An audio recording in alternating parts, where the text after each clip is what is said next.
Que toda essa paz, que toda essa serenidade e que as bênçãos do Mestre Jesus possa continuar reinando, pairando neste ambiente de paz e de amor, e que a partir deste momento todos nós, esse é o convite que fazemos, que todos nós possamos ser assim muito bem envolvidos numa única finalidade, num único objetivo, que é a busca, a compreensão e o entendimento das palavras de Jesus. Se possível, tudo com base na doutrina espírita, que é hoje um tipo de doutrina que já nos permite um melhor entendimento em termos de conhecimento. E tenho certeza também que aos poucos começa a despertar dentro de mim, dentro de você, dentro de todos nós, um desejo imenso de podermos tentar diminuir, reduzir as dificuldades e necessidades do nosso próximo. E quando nós fazemos esse comentário da tentativa de diminuir dificuldades e necessidades do nosso próximo, seria muito interessante, também muito importante, que nesse momento o nosso pensamento se estendesse até os nossos lares, porque é lá que muitas vezes nós temos pessoas extremamente necessitadas de um pouco mais de apoio, de um pouco mais de carinho, de compreensão, de afeto, de amor. E essas pessoas são as que estão mais próximas de nós, que são os nossos familiares. Numa entrevista concedida à Rádio Boa Nova, perguntaram assim a Chico Xavier: Chico, qual a melhor religião que existe no mundo? Chico pensou, e como existem tantas e tantas, Chico respondeu assim: sabe que eu não sei? Eu não sei se a melhor religião é a A ou é a B, mas eu te diria que a melhor religião que existe é aquela onde você vai e você se sente bem. Portanto, meu caríssimo irmão, irmã, neste momento olhe bem fundo dentro do seu coração. Isto aqui está lhe trazendo alguma modificação? Isto aqui está lhe trazendo alguma transformação? Isto aqui está nos proporcionando se tornarmos um ser humano um pouco melhor? Isso é muito difícil, é aos poucos. Mas se isto está acontecendo, então esta é a melhor religião. E Chico completou dizendo assim: eu vou ficar com a doutrina espírita, porque Allan Kardec usou como base do seu evangelho: fora da caridade não há salvação. Nós deveríamos refletir bastante sobre isso, ir embora pensando, porque é uma verdade, é uma realidade. Fora do amor e da caridade, principalmente com aqueles que vivem ao nosso redor, jamais haverá salvação para todos nós. E Chico finalizou dizendo assim: é dever, é obrigação principal da casa espírita levar a seus frequentadores o Evangelho do Cristo da forma mais simples possível. É isso que nós vamos fazer na noite de hoje.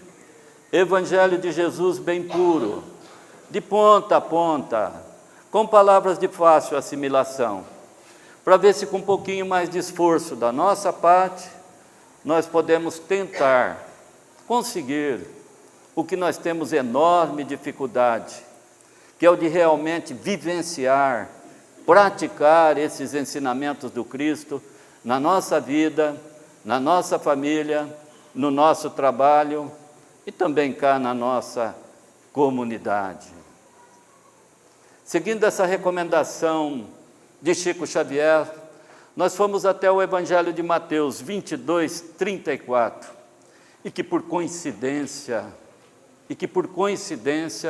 essa passagem do Evangelho, ela já está aqui na lousa há muitos e muitos anos. Com tantos e tantos capítulos e versículos que nós temos no Novo Testamento, nos 4 Evangelhos, não entendo por que razão o Sr. Francisco só deixa essa passagem na lousa. Até hoje eu não entendi, não compreendi por que ele não muda, não altera. Tem tantas passagens do Evangelho que são muito importantes, muito interessantes, e ele só deixa essa daí.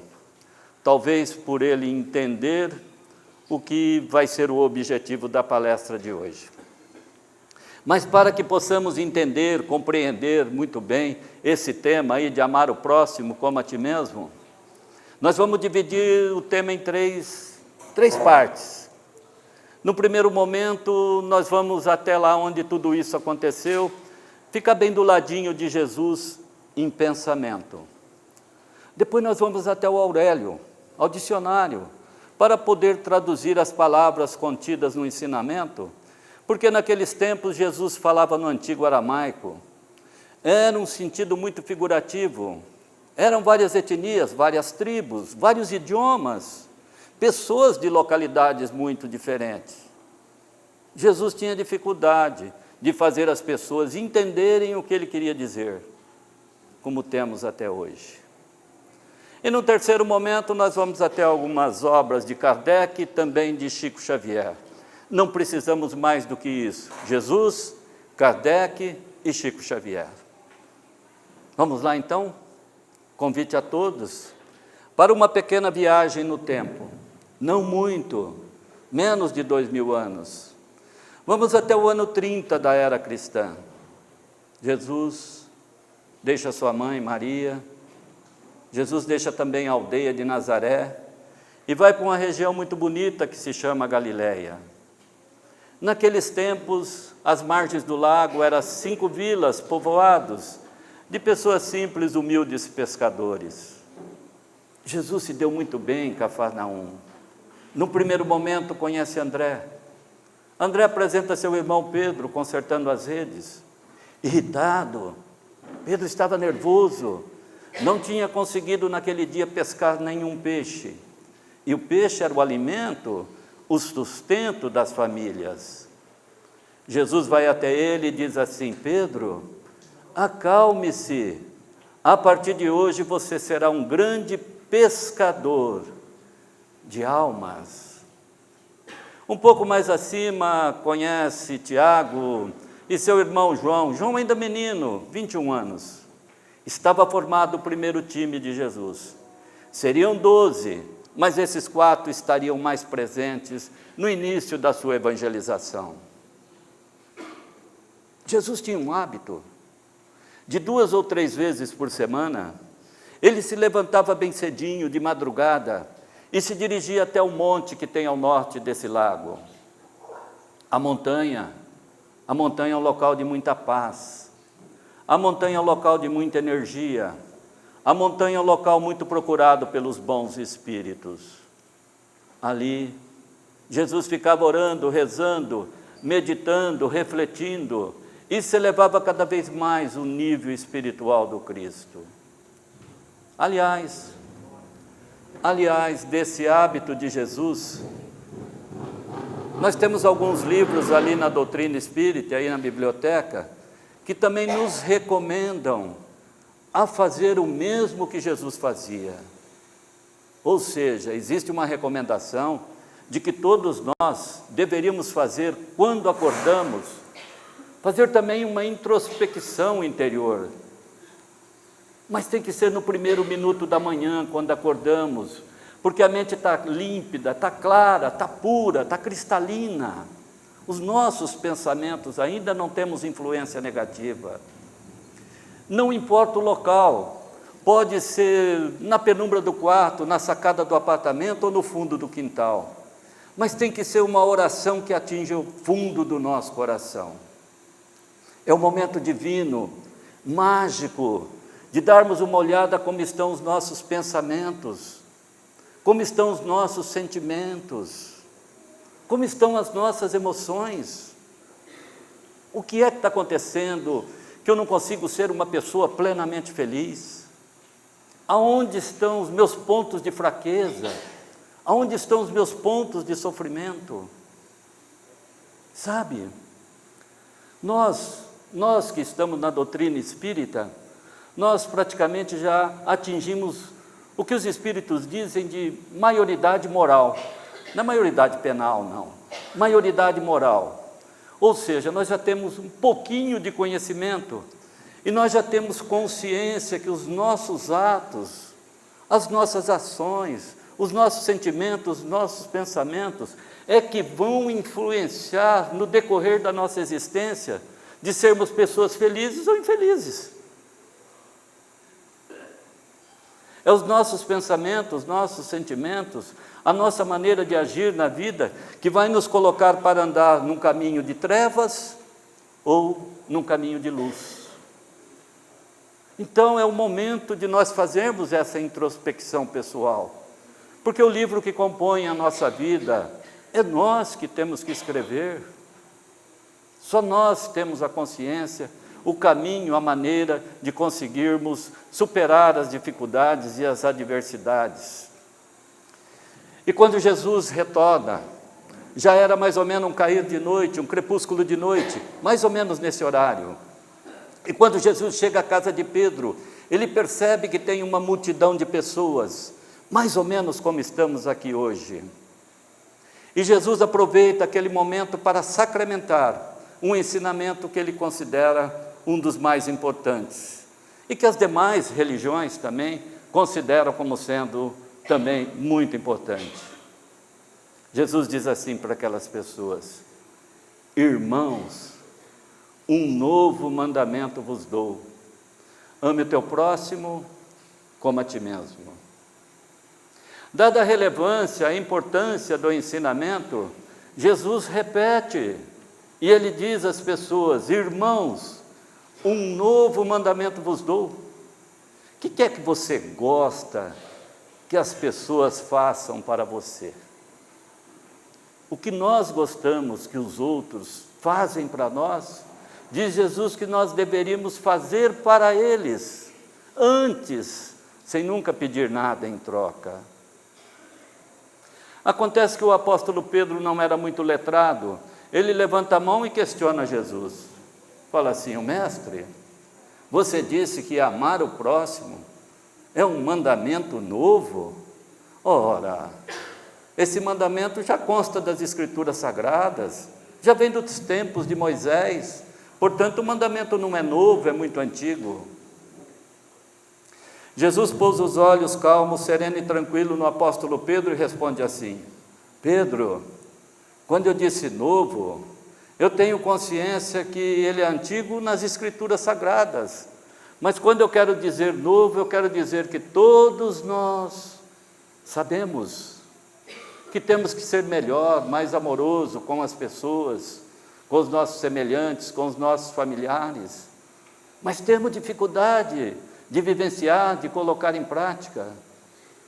Todos nós temos consciência, Pedro, que nós deveríamos ser muito mais, fazer muito mais pelas pessoas, mas no momento de vivenciarmos, sentimos enorme dificuldade.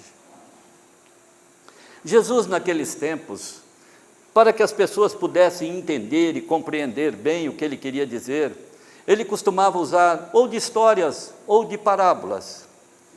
E Allan Kardec, com muita precisão, aqui no capítulo 11 do Evangelho segundo o Espiritismo, ele narra uma história que vai nos fazer entender e compreender o que é que Jesus quis dizer.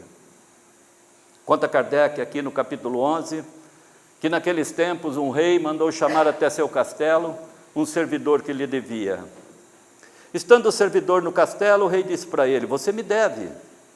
Naqueles tempos o rei morava aqui no castelo e as terras em volta eram dele. Quem as usasse para plantar teria que pagar imposto para ele, é claro. Estando o servidor no castelo, o rei falou: você me deve, e é uma quantia muito alta, me pague. Aquele servidor olhou para o rei e disse assim: seu rei, eu devo, não nego, passei uns tempos doente, tenha um pouco de compaixão de mim, me dê um tempo. O rei gostou das palavras daquele servidor, percebeu que ele estava sendo plenamente sincero, e disse a ele: vou lhe fazer melhor, vou lhe remir, vou lhe perdoar tudo que você me deve, volte para a sua casa e vamos começar a contar a partir de hoje. Aquele servidor, agradecido, começou a deixar o castelo, mas quando ele estava saindo, o rei olhou para ele e falou: espere, espere. Um pequeno detalhe, vou lhe fazer um pedido. Você promete, não para mim, não vou estar presente, promete para você mesmo, que se porventura acontecer um fato semelhante a esse na sua vida, de você precisar perdoar uma outra pessoa, você promete que fará da mesma maneira? E aquele servidor disse ao rei: prometo de todo o meu coração. E deixou o castelo. Andou mais ou menos 500 metros, 5 quadras. 5 minutos depois, ironia do destino, ele encontra justamente uma pessoa que devia para ele. E ele vai e cobra. Ele diz: olha, que bom te encontrar. Você me deve, eu estou precisando de dinheiro. Mas aquele devedor, ele usou as mesmas palavras que o servidor usou perante o rei dentro do castelo.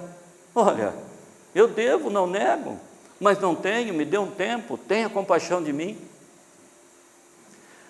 Acontece que esse servidor se esqueceu completamente do que ele prometeu ao rei. Ele foi no pescoço daquele indivíduo. Vieram aqui e contaram para o rei: seu rei, o senhor perdoou o indivíduo, pediu para ele fazer igual, ele está fazendo totalmente o contrário, agredindo o indivíduo. O rei falou: traz ele aqui. Trouxeram ele de novo para dentro do castelo, e o rei disse: mau servidor, estás preso, vai demorar um bom tempo para deixar a prisão. Então essa história, narrada por Kardec aqui no capítulo 11, ela retrata com precisão e com perfeição o que é que Jesus quis dizer. Aquele indivíduo foi perdoado de uma dívida. 5 minutos depois, ele não conseguiu transferir, ele não conseguiu repassar a uma outra pessoa um benefício de perdão que ele havia recebido.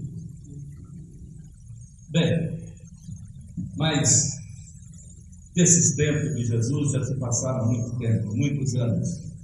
E nós temos hoje, nós que estamos na doutrina espírita, nós temos até uma situação que dá para entender melhor o que é que Jesus quis dizer. Sabe, o mundo evoluiu muito no campo da arquitetura, evoluiu muito no campo da ciência, da medicina, o mundo evoluiu muito no campo da cultura, da televisão, das artes, o mundo evoluiu muito no campo da tecnologia. Dá para imaginar? Poderíamos aqui ficar pensando, se tivéssemos evoluído na questão do amor para com os semelhantes, da mesma maneira que evoluímos no campo da tecnologia, jamais nós teríamos hoje no mundo tantos e tantos atentados terroristas, jamais nós teríamos tanta fome, tanta miséria. Se tivéssemos evoluído no campo do amor ao próximo, igual evoluímos nesses últimos 30 anos no campo da tecnologia, jamais nós teríamos no nosso país tanta e tanta corrupção. Mas, aí que está, nós que estamos na doutrina espírita, nós temos algumas explicações que nos faz entender e compreender como isso vai. É um livro muito complexo, muito difícil de ler e de entender. Às vezes é preciso um dicionário, até um dicionário espírita, que se chama Evolução em Dois Mundos. Mas no finalzinho do livro, o André Luiz, o Espírito, ele dedica um capítulo somente à evolução do amor. E ali André Luiz nos diz que o amor, ele se divide em 3 fases distintas. Diz André Luiz que na primeira fase do amor, o qual ainda nós temos uma quantidade enorme de espíritos estacionados nessa fase. É uma fase que o espírito, o indivíduo, leva a vida única e exclusivamente por instinto. Ele traz dentro dele ainda um acentuado poder do egoísmo. Ele rouba, ele lesa, ele maltrata, ele ofende, ele faz o mal ao semelhante, entendendo que isso que ele está fazendo vai lhe trazer algum benefício. Talvez o benefício que ele tenha, fazendo mal ao semelhante, traga-lhe algum nível de felicidade por um determinado período. Mas nós que estamos na doutrina espírita, nós entendemos que existe o processo da lei de ação e reação. Então, quem vive nessa fase Passado algum tempo, ele vai entender que a vida para ele não tem mais gosto, não tem mais sal, não tem mais sabor, porque não tem a presença do amor. Uma existência muito curta, 70, 90 anos, entre passar pela vida sem fazer o bem ao próximo, e entre viver a vida de uma maneira mais ampla e mais profunda, tem tantas e tantas diferenças. Numa segunda fase do amor, que eu quero acreditar que é nessa fase que todos nós estamos, nós também temos que confessar. Nós também ainda não conseguimos implantar, colocar, vivenciar esses ensinamentos do Cristo na nossa vida. Nós temos que confessar isso. Não somos pessoas perfeitas ainda. Estamos trabalhando para isso.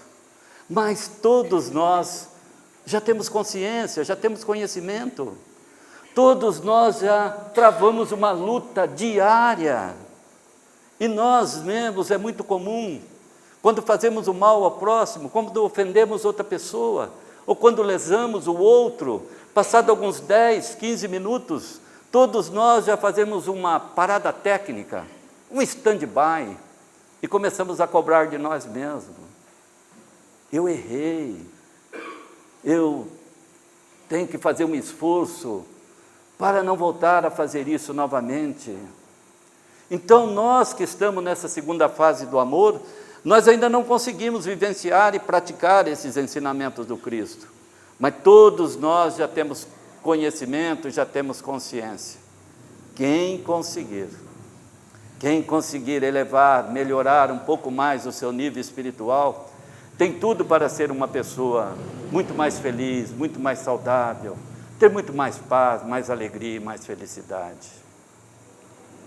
Numa terceira fase do amor, nessa proposta do Espírito André Luiz, essa é uma fase que nós não temos muito o que comentar, porque são poucos espíritos que alcançam, tem que se elevar, se altear de tal forma, que nós vamos conseguir citar aí Madre Teresa de Calcutá, Irmã Dulce, Frei Damião, Francisco de Assis, e agora no dia 30 de junho fez 16 anos que ele nos deixou, o nosso querido Francisco Cândido Xavier.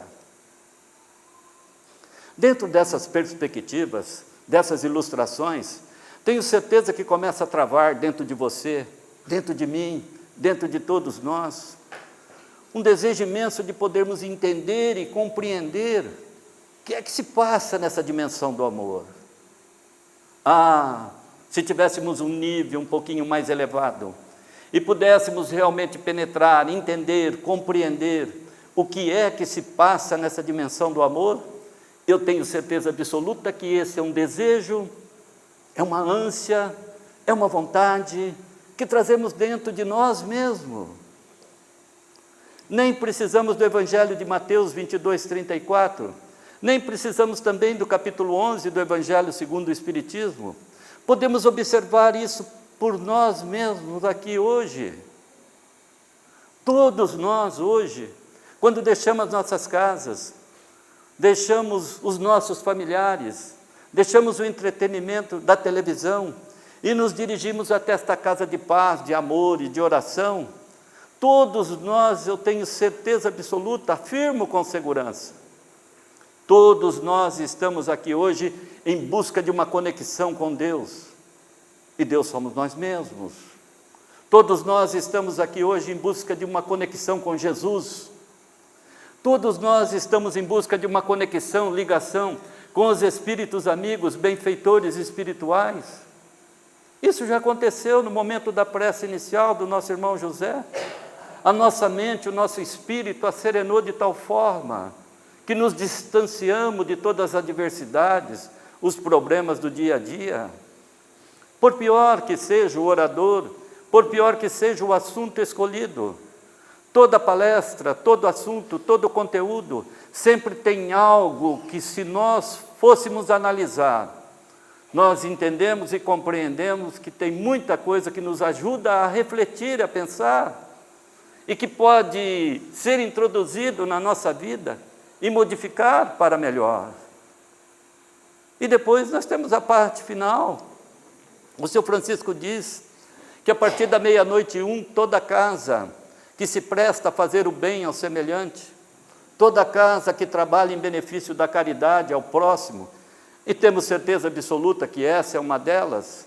A partir da 00:01, uma verdadeira equipe espiritual monta um hospital de atendimento ao desencarnado, que no período tarde e noite começa a derramar uma quantidade imensa de força e de energia que todos nós estamos absorvendo nesse momento, e que vai ser completada na sala de passe, pelo magnetismo que é o repasse pela parte espiritual, pela parte circulatória do passista. Nós vamos sair daqui muito mais fortalecidos. Chegamos de uma maneira e voltamos bem melhor de quando aqui chegamos. Então nós estamos buscando, nós não podemos negar, nós estamos aqui buscando uma luz, e essa luz é Jesus.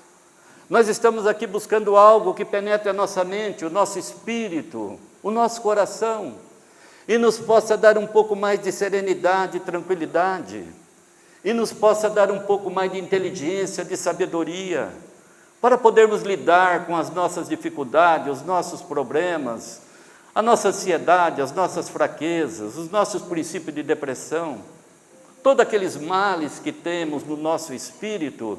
Isso aqui nos ajuda muito a melhorar. Mas, a bem da verdade, nós estamos buscando isso, nós estamos lutando, nós estamos nos esforçando, mas quantas e quantas vezes nós mesmos chegamos à conclusão que talvez nos falta competência para amar o próximo.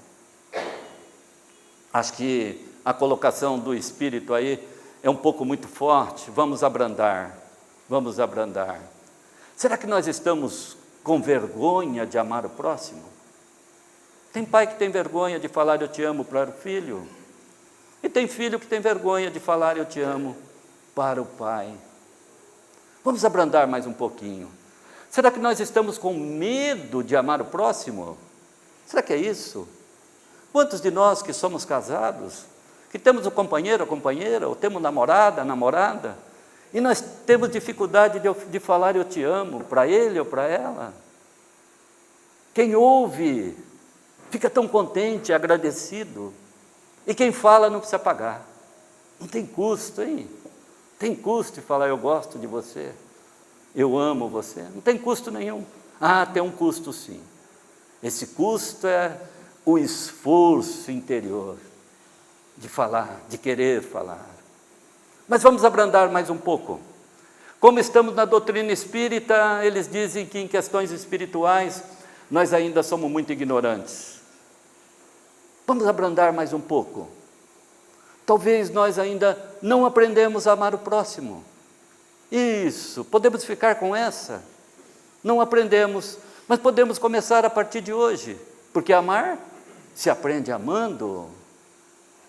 Mas nós temos que começar a entender que o amor, ele não pode ficar restrito somente a um encontro de corpos. O amor não pode ficar restrito somente à atividade sexual. O amor tem que ser um encontro de alma para alma, de espírito para espírito, de coração para coração. Porque a vida, a nossa existência, o amor é uma viagem muito longa. Nós começamos numa família como filhos. Dá para você imaginar e se recordar a quantidade de amor, de carinho que nós recebemos do nosso papai, da nossa mamãe, do nosso avô, da nossa avó. Será que nós já conseguimos retribuir, repassar isso que já recebemos? Então o amor é uma viagem muito longa. Nós temos diversas etapas. E nós não podemos negar, não conseguimos viver sozinhos. Nós precisamos um do outro. Sim, vamos sempre precisar um do outro. Então essa viagem que nós fazemos, muitas vezes, se não houver um corte no caminho, muitas vezes nós chegamos a avô, bisavô, tataravô, ou bisavó e tataravó. Então é uma viagem muito longa, que nós temos que começar a entender que tem que fazer assim, ó, ombro a ombro, lado a lado. Precisamos começar a dividir os momentos de alegria e de felicidade. Claro, temos que dividir sim, mas nós temos que entender e compreender que nós precisamos também dividir quando existem os momentos de tristeza, de dificuldade, de dor, de doença. Porque nesse rameirão do dia a dia que todos nós estamos vivendo, é muito comum hoje se encontrar uma diversidade enorme de pessoas, que elas mesmas se confidenciam, confessam: olha, parece que eu perdi o encanto pela vida, parece que a minha existência não tem mais encanto, parece que não existe mais o amor dentro de mim. Olha, se porventura qualquer um de nós esteja inserido no contexto das pessoas que pensam desta maneira, perdi o gosto pela existência, acabou o encanto, acabou o amor, nós temos que afastar para bem longe esse tipo de pensamento, porque nós vamos até a carta de número 13 de Paulo aos apóstolos. E Paulo tem crédito, hein? Paulo era filho de um rico tecelão, ele estudou na melhor escola da Grécia, ele foi para o Sinédrio, tornou-se um perseguidor das ideias do Cristo, mas ali na estrada de Damasco, uma cobra passa embaixo do seu cavalo, ele empina e ele cai e bate a cabeça no chão, e fica atordoado por 3 dias. Quando em Damasco o profeta Ananias começa a mostrar o evangelho do Cristo para ele, ele que era inteligente, ele começa a ler, entender, compreender, e aí ele começa de o maior perseguidor do Cristo, ele começa a ser o maior divulgador dos ensinamentos de Jesus. Paulo talvez conseguiu numa existência fazer com que o que talvez nós vamos precisar de tantas e tantas, ele fez a reforma íntima numa única existência. E nessa carta de número 13, Paulo diz assim: o amor não acaba nunca. O amor é uma força que cresce, ela resplandece, ela permanece na nossa alma, no nosso espírito, no nosso coração, por tantas e tantas encarnações que se forem necessárias. O que está acontecendo com muitos de nós, é que nós estamos pegando esse amor por nós mesmos, e o amor pelo próximo, e colocando no congelador. Nós estamos congelando o amor, ora congelando e ora deixando de fazer investimento no amor. Quantos de nós estamos fazendo investimento no nosso espírito?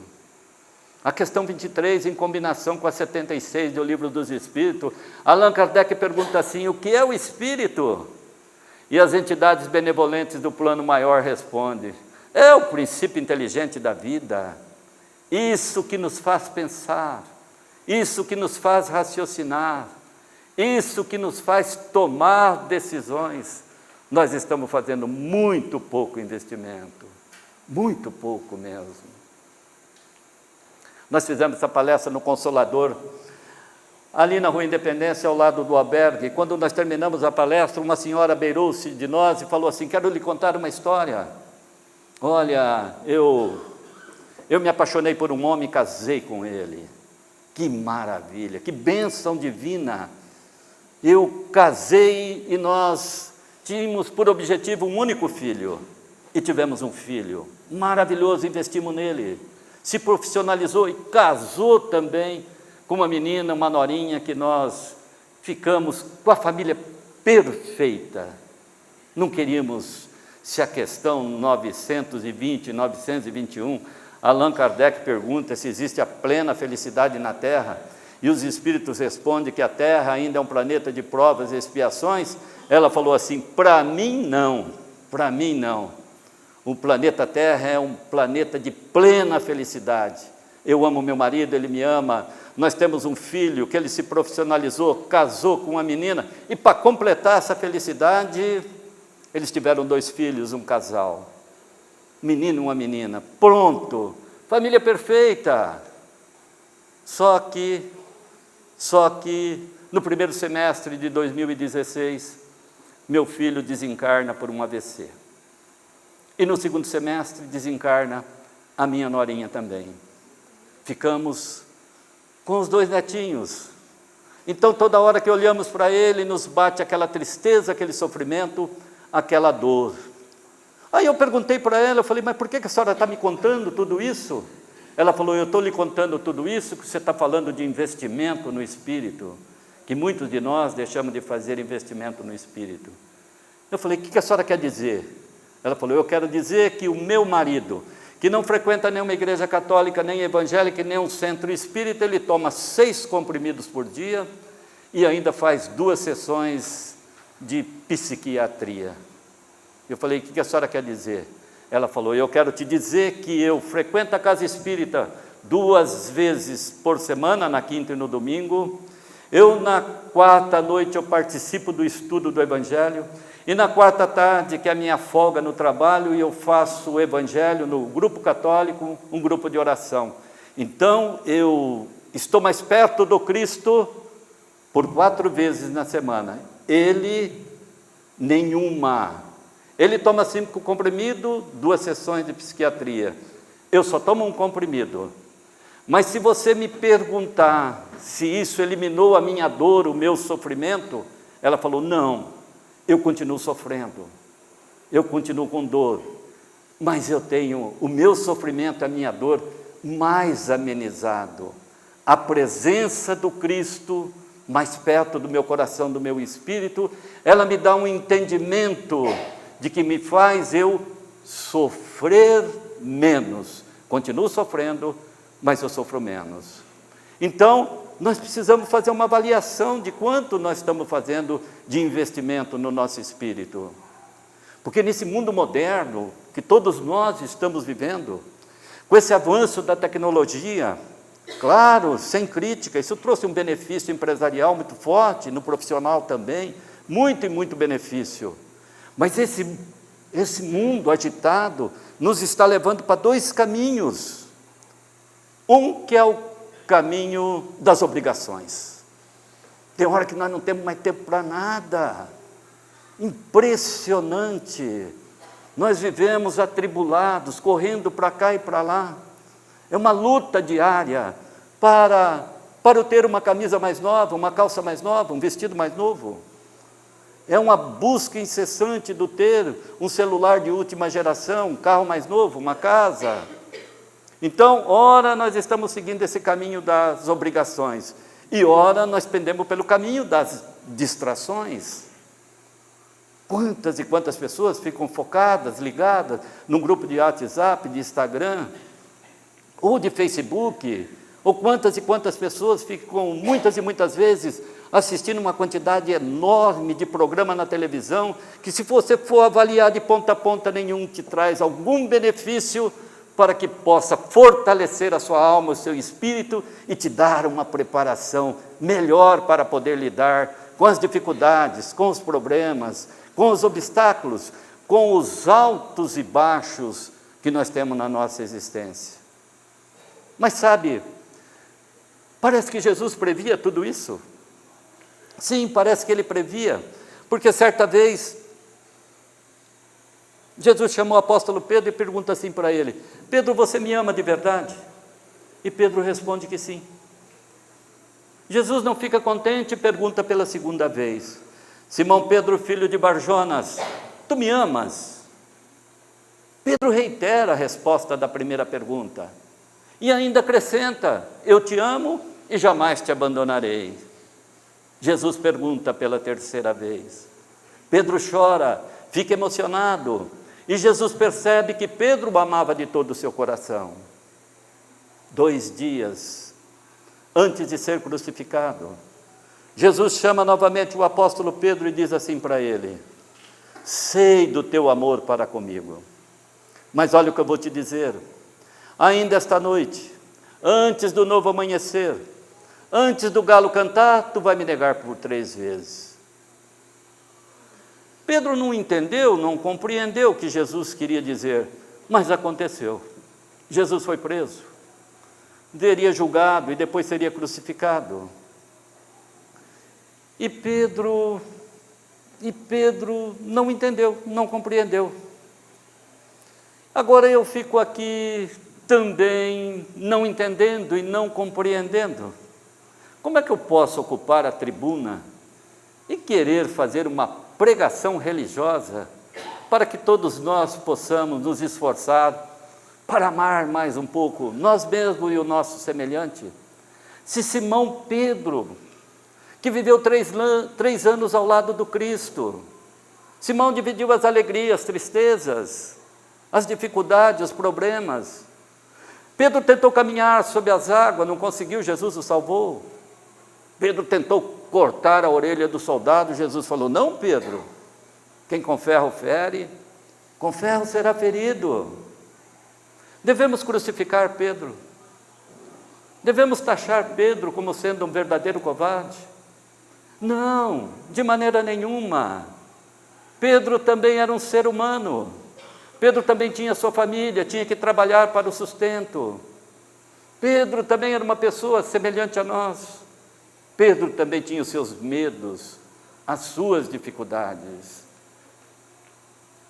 Mas com a crucificação de Jesus, Pedro não conseguia mais viver, nem ele, nem os apóstolos. Viviam completamente adoecidos, entristecidos, ansiosos, estressados, com princípio de depressão. Foi quando no 50º dia, que a Igreja Católica chama de Pentecostes, Jesus reaparece em espírito e numa comunicação mediúnica, ele olha para Pedro e os apóstolos e diz assim para eles: oh, muito bonito, hein? Olha, vocês aqui adoecidos, entristecidos, com problemas, com dificuldades, com ansiedades, com princípio de depressão. E ali tantas e tantas pessoas necessitando de um pouco mais de apoio, de carinho, adoecidos, precisando de ajuda. Voltem lá e apacentem as minhas ovelhas. Não é que Simão Pedro atende o chamado de Jesus? E ali nos arredores de Jerusalém, ali nas catacumbas, ele e os demais apóstolos constroem a primeira casa de caridade que se tem um nome na história, a Casa do Caminho. E quando Pedro começa a cuidar de outras pessoas, quando Pedro começa a fazer o bem ao seu semelhante, ele começa a espantar para longe da sua alma, do seu coração, do seu espírito, toda aquela tristeza, todas aquelas doenças que eles tinham na alma e no espírito. Pedro se reencontra com o Cristo e com a paz no seu coração, quando ele começa a fazer o bem ao próximo. Maria Dolores, no livro A Vida Conta, pelas mãos abençoadas de Chico Xavier, ela diz assim: a vida não nos dá nada de presente, a vida nos devolve aquilo que fazemos para ela. Jesus foi claro: a cada um segundo as suas obras. Se eu plantar arroz, eu vou colher arroz.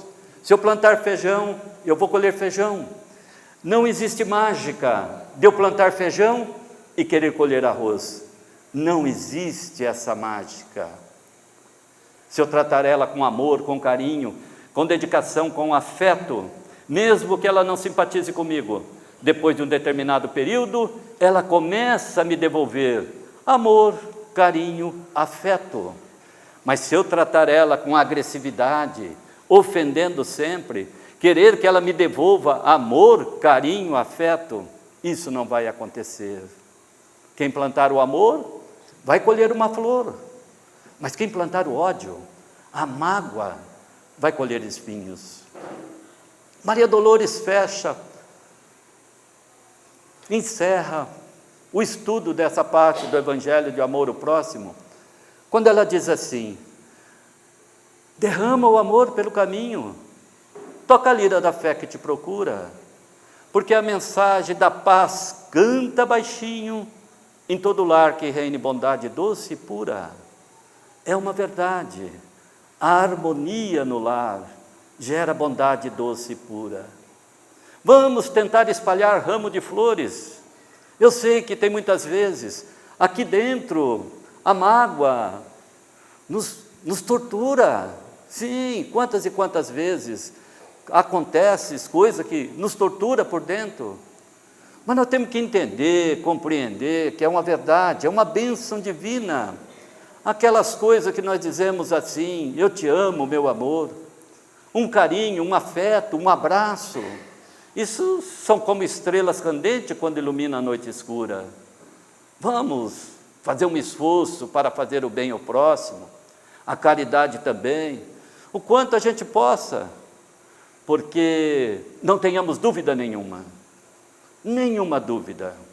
Todas as vezes que estivermos enxugando uma lágrima alheia, teremos sempre o Cristo Jesus enxugando as nossas.